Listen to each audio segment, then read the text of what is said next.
Hey, what's up, everybody? It is that time again, that time of the week.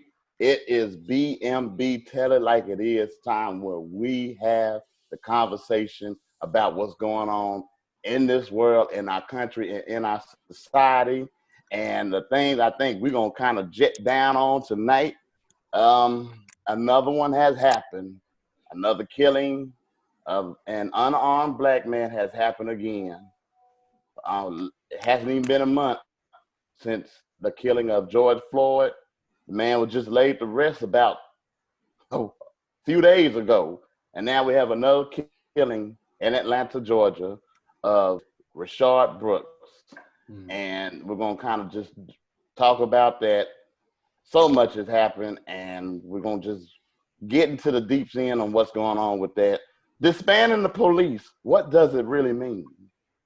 We're going to talk about that. Obama Day. They ain't raging across Twitter and social media platforms. Instead of saying happy birthday to the president, they're saying happy Obama Day.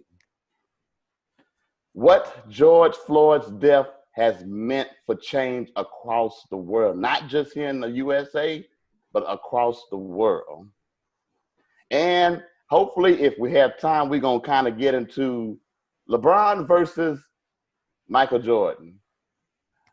What they have each done in society versus just being them versus what they've done activists, who's really the GOAT.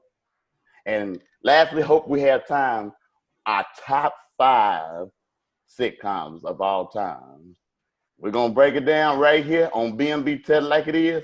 Let's do it. We have right here with us, we got myself, B-Mack, and then we got the other one over there.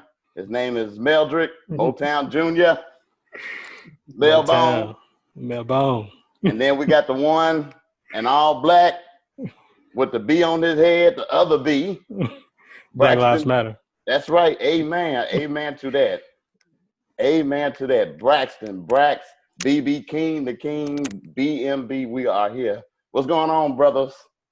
What's up? What's going on? What's going on, Brent?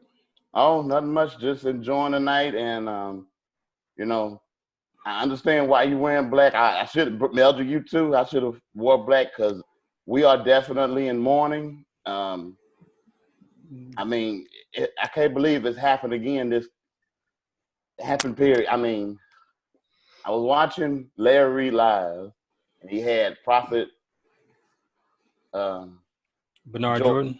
Yeah. Bishop Bernard Jordan. And he's a prophet. I mean, he's wrote a book that he wrote back in the 80s and 90s talking about judgments. And a lot what's going on today is in that book. I don't deny the man's gift at all, Braxton Melton. I don't. Because everything that man has said has come to pass. God uses him with that gift. But George Floyd's body is not even cold in the ground. And another unarmed black man has been killed by the police. Not even posing as a threat. He was running away from. Now, the only threat I saw when I saw the video was their pride, because he was able to take their taser gun and he was able to get 2 men off of him, get up and start running away from him, and they shot him. Right. And Keisha Lance Bottom, the great mayor of Atlanta, has called for the resign of the police chief, and she has now resigned. So what are y'all's thoughts on that? Y'all probably can talk a little bit more about that one, because I honestly just recently heard about that one. But I did see some of the video, and I seen some people talking about it. So I mean, y'all probably can give a little bit more feedback on that. Meldrick, can I be honest with you? Yeah. I just really found out about it last night because I said, let me kind of detox from the news a little bit. Right. And I'm like, and then I was hanging with some of my family last night, and my cousin, I saw that said the Atlanta police chief resigned. Talking about. And he told me that when we all started talking. Yeah. I mean, we kind of all finding out about it. I think it's still just kind of unfolding too. But y'all, I mean, just kind of what happened, just from what I've read and what you sent us, was the guy was at a Wendy's. He fell asleep in the drive-thru. I guess the Wendy's and, people were driving around them, and maybe, I think I don't know if they were complaining, but, they were driving around them. And so one of the Wendy's employees ended up calling the cops to come, come get them, wake them up, to get them to move out the drive-through, line. They said the cops sat there, talked to them maybe for about 30 minutes, everything seemed, kosher, I guess, they, did the breathalyzer test. He got out the car, things like that, and talked to him. But I guess after that, then, after he did the breathalyzer test, they told him, to put his hands behind his back. He was arrested. They were going to put him under arrest. And that's when the struggle and when the fight and all that started to happen. And when you watch the video, you can see that, they're struggling, they're tussling. It's two cops, this one guy, they're trying to, it's like they're trying to put handcuffs on him, but he's struggling. He's resistant. He's not trying to go down like that. So he ends up, getting the cops off him and grabbing one of the tasers, but then he runs away. One of the cops starts to chase him. As soon as he turns around and sees that cop, you can see he has the taser in his hand. He shoots the taser at the cop. The cop, I'm not sure if he hit the cop or not, but the cop looked like he kind of jumped behind the car as soon as he shot that taser at him. And then the other cop shot him. Okay. And so the people that were in the drive-thru got out, they were videotaping it, trying to figure out what was going on. And so that's kind of the way it went down. But, and, it just seemed like on so many levels it could have been prevented. Even up to like I would say even back as far as the Wendy's employee, just go knock on the window, wake the guy up, let him know, hey, sir, hey, you blocking the line. We know you're tired of sleep. Can you please move your car out the way? Go, park over here. That simple. Right. Right. Even the police probably could have just done that. Like, hey, man, wake up, you blocking the line. You're going to have to move or you're going to have to leave. You're either going to order or you're going to have to leave, one of the two. Right. But they probably, Like you automatically, okay, so did you, and that's the thing, like, me personally, a simple situation like that, if I'm a policeman, I'm gonna be like, hey man, wake up, go home and go to bed. If you're sleepy or if you're gonna get something to eat and go on about your business. Right. You can't hold up the line like this. And then do that, what made them want to get him out of the car, give him a breathalyzer test? Like, I can understand if somebody is drunk, but if he's just sleepy, if you wake him up and let him go on about his business, I can see if he drive off swerving or something like that, and you don't want him to hurt himself or anybody else, okay. Right.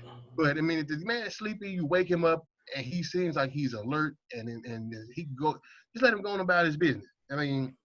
And let that be that. Like, why go to all this extra extent for what reason? Like, why are you going to that? Why are you going that far? Because it seems like in the video, like you said, Braxton, they seemed like pretty good camaraderie between each other. Yeah, like the guy, he didn't seem, non-compliant or anything like that. I'm just wondering if maybe maybe they found out he was drinking. Maybe the breathalyzer was too, the test was, came back, showing that he was, drinking too much or drinking and driving. Maybe that's what they were going to arrest him for. That I'm sure that'll all come out later. But it's just, it's sad to see that happen like that. You couldn't just, call for backup, chase the guy, something. Do you have to really shoot him in that case? The guy had 3 kids. He had just came back from seeing one his oldest daughter, who had like a birthday or was about to have a birthday. And so, it's real sad, but I don't know. Another thing too, man, something that's been kind of on my heart, and just kind of, I guess, I've been dealing with is like when we get pulled over, when black men get pulled over, like, guys, quit. I just quit struggling or trying to resist, like, because it's leading to shooting. A lot of these shootings where cops are just killing blacks for no reason. So when we resist, when we try to take tasers, try to take the car, I don't know, y'all. I just feel like as black men, we got to be smarter than that. We got to do better than that. I'm not blaming him because he should have never got killed. That was all the way wrong. And right. a lot of situations happen, even but not even his situation, but so many other situations could have been avoided if these cops would have chose different measures. But I feel like as black men, we have to be smarter. We can't give them a reason to kill us and not go home and see our family. We got to start thinking a little bit smarter about how we deal with cops, our interaction with cops, because these decisions are killing us. It's taking us out. We don't know what cop we're gonna run into, tomorrow or the next day. You might just run into the wrong cop who don't really care about you or your life. And as soon as you resist, as soon as you try to grab his taser, take his keys, whatever, he's gonna bust a cap. He's gonna shoot you, and he's not gonna think twice. Thankfully they fired him. They fired a cop, but the other cop that was involved with it, he's been placed on administrative leave right now. And so, I mean, I just feel like at the end of the day, I'd rather go home, see my wife, see my family, be safe, rather than,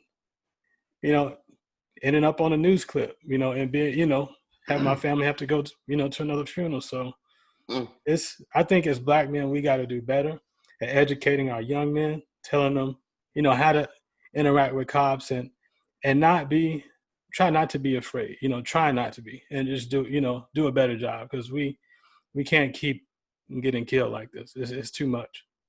Right. We was just talking about that earlier, about how us as black men, we have to interact with the police differently than anybody else.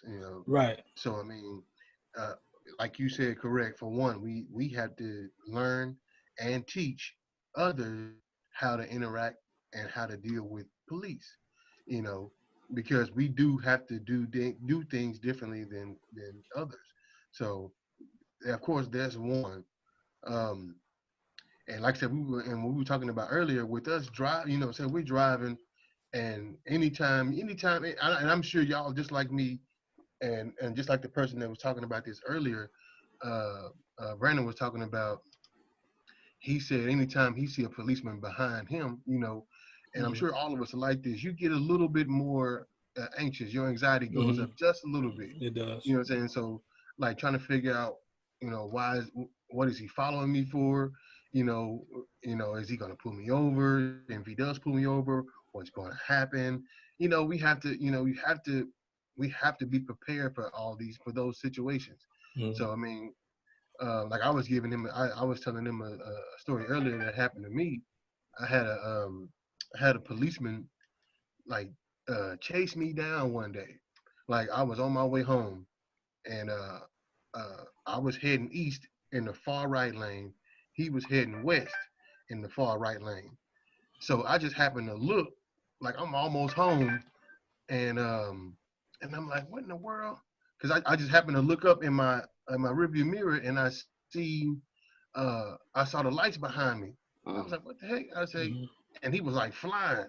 I'm like, what the heck is he doing? So I'm like, he can't be coming after me, because the policeman I saw was way back there, like, many blocks ago. He was heading in the total opposite direction. So I pull in the driveway, and I'm getting out of the car, and he pull up right in front of the house. His car not even in park yet. He hopping out, and he hop out. Get back in the car. And I'm like, what? And so I was like, so I get back in the car, and he come up to the window. He was like, and I said, what's the problem? He come over there. This is the problem. And my registration tag was out. It had been out. It was like a month out or something like that. And so I had my new one in my glove box. I had just been so busy, I just hadn't put it on there yet. But of course, he seen me, a black dude, heading towards the east side of town. He just had to whip around. He was like, so I pulled the new. He was like, I said, well, I got it right here in my glove box, and I got it out and I showed it to him. He was his whole attitude changed. He was like, oh, okay, well, why haven't you put it on? I said, man, I've been busy. I've been busy with work. And so he was like, oh, okay, yeah, I understand. Sometimes we do get busy. And then I was like, I said, man, where did you come from? I said, because I saw you heading east on Avenue H, and you was heading west on Avenue H, and I'm heading east. And I said, you was in the far right lane heading west, and I was in the far right lane heading east. I said, where did you see me? He's like, oh, we trained to see that. I'm like, you trained to see from 3 lanes over that my tag was out. I'm like, no, ain't no way. All you did was you saw. Ain't no telling what he saw. I mean, come on, Matter of fact, man. no, and All no, that because your tags is out? I had the Cadillac then. I had that Oh, you white had the Cadillac. Cadillac. Yeah. I That's had that even Cadillac. worse. And that's probably what he saw. Yeah. So yeah, they I profiling. was like, yeah. And I'm like, really? I said, from way up 3 lanes over, you saw my tag was out. So you whipped around. And I mean, like, he had to like burn that. He had to burn the road up to try to come back there and get me. Like, he was like moving, like high speed chase. I'm like, really? Profiling, bro. And just to let y'all know, the east side of the east side, when we say east side, that is the black side of Temple, Texas. Mm. Well, yeah, it's starting to change, but it's still considered the black side of Temple. So it's when we say the east side, the urban area, the urban area. So yeah, the side of town where if you live in there's some apartments on that side of town. After a certain time of night, they won't deliver pizza delivery there at a certain time of night. They won't deliver pizza over there. So yeah, it's been a few times where I've been pulled over, and like I said, we have to operate in a certain manner because don't want to give them any type of excuses. No, you can't. Any type of reasons. Yeah, Don't want to do it.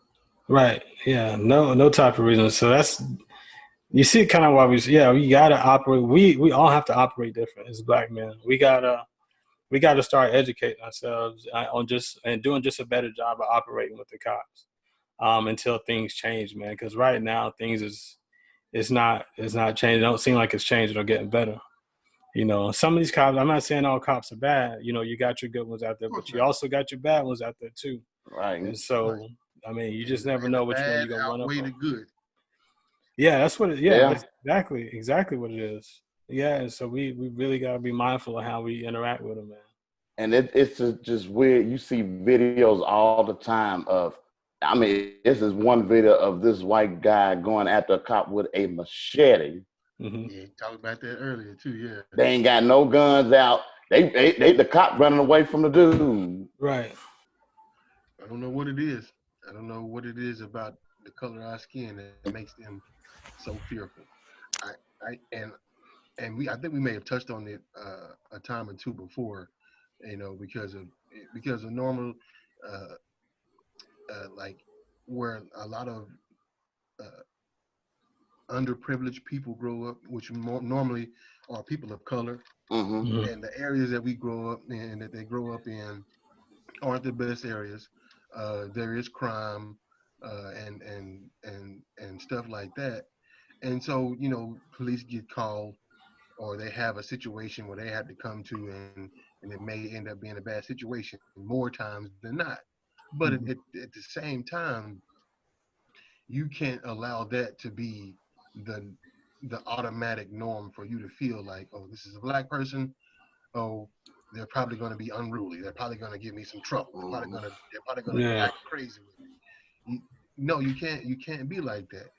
And just like how a lot of black people think that this policeman, they put fear in their heart because you don't know what this cop might do.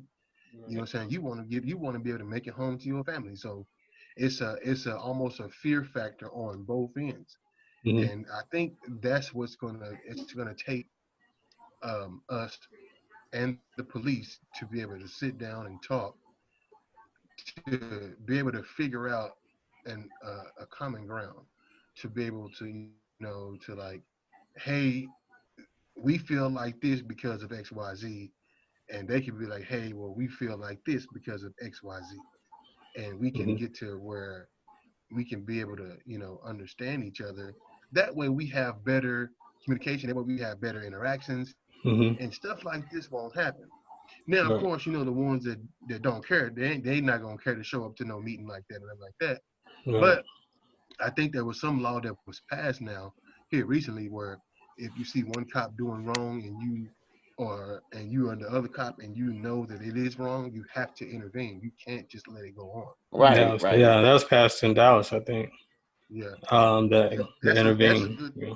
Yeah, that's gonna be great because Yeah. there's been so many videos where you seen the cop doing somebody wrong and the other cop just standing there, you know. Right. Just like in the George Floyd video. Mm-hmm. Yeah. Yeah. And I think you're right too with that communication. I kind of think that's probably one of the directions we got to go, where the cops need to interact with people in these communities, in these lower income communities, Black communities, minority communities, where they get to know individuals in the community, and the individuals get to know them. That way, they're not, So I think they just have a lot of preconceived ideas, prejudices, where they Right. believe, oh, this neighborhood is just filled with crime. All they do here is still a cop told my mom that about the East Side, in Temple. Oh, all that happens over here is crime. That's straight prejudice. And so, yeah. And so They showing up to the scene with a negative mindset with a already. negative mindset already, they probably don't know anybody in the community, never met them, never volunteered or done anything with them. So we're probably going to need some more, community outreach programs, something like that, where cops have to be involved, have to Right. meet with people in the community, get to know them. So they're not coming over with preconceived ideas and shooting before they asking questions. Right. Because Right. and too many of us are ending up dead. Yeah. Okay. All right. Yeah. Well, I forgot to add one more important story to the fact of what's going on, Braxton. You just brought up the city of Dallas, the great city of Dallas, which our show is based out of here in Dallas, Texas. Yeah. The president was here, and he talked about police and race at a church in Dallas, and it was I'm just gonna say it was a conversation, and there were black people there. Mm-hmm. But three of your most powerful figures when it comes to policing are black, and they were not invited. And I did a post on the page talking about one other person should have been invited, and now I come to find out I should have added. So it should have been 5 people that should have been invited. So then those the 3 most powerful figures when it comes to policing is your police chief, our police chief. I say that because we live in Dallas. Our police chief, our DA, and our sheriff were not invited. Mm-hmm. And I'm gonna add 2 more people to the list. Mm-hmm. Our city mayor should have been invited. Mm-hmm. And I'm gonna add one more important voice, since they had it at a church and it's supposed to be bringing the most spiritual aspect of it. Mm-hmm. The man known as America's pastor, Bishop T.D. Jakes, was not invited. They had other pastors there, and so they had up. But yeah. I mean, how you gonna come to Dallas but you not have the man known as America's pastor, so had to live in Dallas? Mm-hmm. And you're talking you about see what I'm talking saying? about racism, right? He was talking about you're talking about racism. Yeah, but you don't have these leaders, the most powerful voices in Dallas, and I mean, I just thought that was kind of weird. You didn't have the Dallas' very own police chief, the DA, the sheriff, and the mayor not there to represent a voice for what you were speaking of. Mm-hmm. So, he had some people there that he wanted there. So I'm gonna leave that at that. But yeah, you read that how you want to. But I just, to me, that was just another photo op. Yeah. Another photo op. So I mean, in politics, they're playing politics. Playing politics in the photo op. Yeah. And the words don't fall for the okie doke. Yeah. I just that needed to. I want to be said since we This is Texas, and the show is based out of Dallas. That was very important to add that in today's show about the president coming to Dallas, but then you're not having some of the most powerful figures of voice in Dallas there. Didn't even invite them. Right. So I just want to bring that up. That's a Selah moment. So, but to go in to the next topic, this going kind of talking about what y'all were talking about, what we were talking about, the killing of Rayshard Brooks, disbanding police and what it really means. What do you think Now it means? you have what I think it means. Yeah. Now, okay, when I first heard about it, I was like, disband the police. So they mean are they getting rid of the police force? Are they going to replace them all, or didn't they do that in Minneapolis? Or they were talking about doing it? Talking about, and you know what else they did? They did it in Canton, New Jersey. They dismantled the whole department of the Camden, New Jersey Police Department because of what was going on. They had one of the highest rates of police killings and killings and brutalities of the police in the whole country. So yeah, they dismantled the whole police. If you get started on the force, you had in that the area where you patrol, you had to go and learn the community, know the people. That's called community policing. They also just did regular small things. They had barbecues, get-togethers, get to know your police that run that are in charge of that area. So disbanding the police doesn't always mean dismantling. It means reallocating funds so it may help in certain areas. So let's take our state's capital, Austin, Texas. It's said that they disfunded the police. They added another section when you call 911. It could be for the police, emergency, you need an ambulance, or mental health. That was one big aspect that they added, and it helped their department as far as knowing what's going on to an area. So when a police goes, he knows what he's dealing with. So he may not be so quick to shoot. He might be quick to tase, but not shoot to kill. That's like, okay, that makes sense because there was a Bishop was talking about a story earlier today where one of the kids, some lady and her son had mental issues, and she had she was having some trouble with him, and she had called the authorities to to come help her, but she was expecting them to because I think she needed to get his medicine or his medication or something like that, and she needed some help for something. I can't remember exactly what he was saying, and she needed help with. But when she called them when they showed up, she was she was getting ready to tell them that he had a mental issue. And so when they knocked on the door and they opened the door, he opened the door, and he had a screwdriver in his hand. And so they ran behind his cars, and they told him to drop the screwdriver.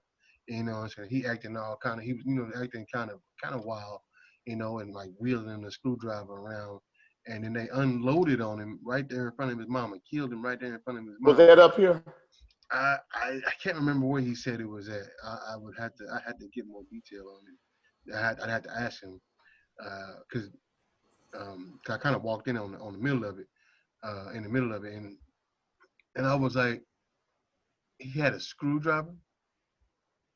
How deadly of a weapon was a screwdriver to you, and you were behind your car, and your gun was drawn on it? How like in that situation, like you were saying, he could have tased him to get him subdued, to where they could have got to him and restrained him so he couldn't hurt them or hurt himself, Right. And so, but no, you killed him right there in front of his mama. Right. Wow. And I mean, just think, the biggest police force here in America is New York, and they have a budget of over $6 billion in their police the police force. They have a budget of $6 billion. And just think, you have that big of a budget, and then they getting all this military stuff. police people that they probably don't need. I understand. You're not the military. You're the Right. police. Peace officers is what Peace. you are. There you go, Meldrick. There you go. You are peace And officers. The military is for militant acts. right, That's what they are for, But the police ones are keepers of the peace. That's what you're supposed to be doing. Uh, you should military tactics should not be taken with the police force. Not unless and if it is, you have special forces for that. You have SWAT. You have SWAT to do that type of stuff, mm-hmm. And so, and even then, they still not the military. They still police. I mean, you have to operate in a way to where people feel what is their motto? To protect and serve. Right. And it doesn't seem like that's what they're doing. It really doesn't. It's like they're killing. Right. Right. Shoot to kill. It seems like what their motto is. Right. So I mean, and on the Ricky Smiley show on Friday, Special K, and this dude is silly and funny, but when he starts talking politically, I love it. Y'all know I love that kind of stuff. And he even talked about these smaller towns where they have these big police budgets and have all this materials to use. He said, in these small towns, and he said, what does that do to your head? He said, what does that do to their head? That makes them think that they're macho, that they can do this. And he said, I mean, and then you got the communities there that are just striving for help, that they have nothing. But then these small towns with these police forces having these big police budgets. So that's really what disbanding the police really mean, is reallocating funds, taking some of those funds to put towards community policing. So to the point that you said, Meldrick and Braxton, what if you had police that lived in the area where they patrol? Right. Yeah, they would understand the community a lot better. Right. And they would see Ray and be like, and they would see Ray and pull him and say, man, what is you doing? Right. Right. You they crazy. Know. Right. You crazy in a what is you doing? Mm-hmm. And then if they see some young kid, I'm gonna call your mama. I'm just gonna let her deal with you. Because I know she crazy. I ain't gonna have to deal with it. Right. I got a number right here. You want me to call your mama? I mean, so what if those police lived in the area where they patrol? It would be a whole lot less of the killing. It'd be a lot more mentoring, of showing love. They would know what was going on in the community, and they wouldn't show up with a preconceived mindset that everything around here is negative. Because they live there, and they wouldn't consider themselves negative. And if they live there, of course, anywhere you live, you would want your community and your area to be a good and safe area, and good, safe community. Mm-hmm. So you would try to do things to where you could help it stay a good community and a safe community. Like if you saw bad kids running around knocking over stuff, and you would be like, hey man, you would get those kids and you would discipline them, and then you would teach them that this is not the way. That's doing stuff like that is not you're gonna get a bad rap, and then bad things could possibly happen. You could get thrown in juvenile. If they're older, you can get thrown in jail. You know what I'm saying? Or you might have some situation where police show up and you running away from the police, and one of those policemen haul off and pull the gun and shoot you. Mm-hmm. And then everybody gonna be upset then, and you won't be no longer around. That's right. So if you get to people early, and you be able to, like you said, mentor them, where it has a positive effect on their life, so they can make a change for the better. Yeah, and I mean, and I'm talking about too, even if the police don't live in the community, make it mandatory where they have to go into the community, volunteer, meet with these people so they get to know them. And that's exactly what they did in Camden, New Jersey. Mm-hmm, yeah, get to know the community that you're gonna be policing, because you can't just be walking around trying to protect and serve and assuming everybody's criminals. because then Right. your outlook and your approach to protecting the servant is gonna change. You're gonna be wanting to, you're gonna be wanting to police, arrest everybody Right. and stop people from doing crime when that's not even what's going on. So I think it Right. should be mandatory. But I'm sure Wow. all policemen don't want to, like, if I was a policeman, I wouldn't want to wake up and get into a confrontation every day. I Right. wouldn't want that. So where my safety is compromised every day. Although, as a policeman, that is the job that you chose. Right. If Hmm. if if you didn't want a job like that, you should have not become a police officer because it is a dangerous job. It's a dangerous job. You Yeah. know, that's like me being a fireman and saying, "Oh, I'm not going to run into this house to rescue nobody." Why did I become a fireman? Because Right. Right. I chose that career to be able to save lives if necessary. So Right. if if you don't want to do if you were scared to do that or if you didn't want to do that, don't have that job. Right. But at the same time, I say you have to, like you said, uh, figure out these people, Hmm. so they won't have a negative opinion about you and you won't have the negative opinion about them. Right. Right. That way you build a rapport with each other so you guys can, have build a bridge between the two, so you guys can have positive feedback about each other. Yeah. Yeah. You got to.